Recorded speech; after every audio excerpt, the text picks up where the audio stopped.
Hello guys, good morning, જય શ્રી કૃષ્ણ. તો આજે ઉઠવામાં થોડું મોડું થઈ ગયું હતું, તો ફ્રેશ થઈને નીકળી પડ્યા હતા આપણે બહાર નાસ્તો કરવા માટે. પ્રિયાંશને ખાતા ખમણ અને મારે ખાતા ગાંઠિયા. એ નિકુંજ અમને લઈ ગયો ફટાફટ બહાર, તો થોડા ફોટોસ ક્લિક કરી લીધા અને જઈએ મસ્ત નાસ્તો કરવા માટે. Bye bye. છુંદો બનાવ્યો હતો એટલે બસ ફટાફટ મિક્સ કરી અને ભરી લીધો બરણીમાં. તો છુંદો જોઈ શકો છો, સરસ બન્યો છે. મને છુંદો બહુ ભાવે, થેપલા હોય એટલે મજા આવે. છુંદો અને મરચાં, રીંગણા બટાકાનું ચટકદાર શાક, જોડે સરસ મજાની દાળ, આપણો બાસમતી રાઈસ રેડી, અને જોડે છે રસ અને પૂરી. કાચી કરી કોને ભાવે કોમેન્ટમાં ખાસ કહેજો, કારણ કે મને કાચી કરી બહુ જ ભાવે છે. જો બરફ છે, હું આ ફ્રોઝન કરેલી પછી ખાઉં છું. બસ ખબર નહીં વિડીયોમાં દેખાડો નહીં, આ ઉપર બરફ ચોંટેલો છે. થોડું પાણી પી લઈએ, એકદમ ચીલ્ડ વોટર જોઈ શકો છો, એમાં દેખાતું હશે.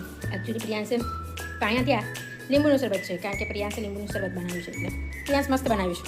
જોઈ શકો છો, હું આવી રીતે ચીલ્ડ કેરી કરી દઉં છું એકદમ. તો ચલો આપણે 2-3 ચીડિયા કેરીના ખાઈ લઈએ. ત્યાં સુધી બાય બાય.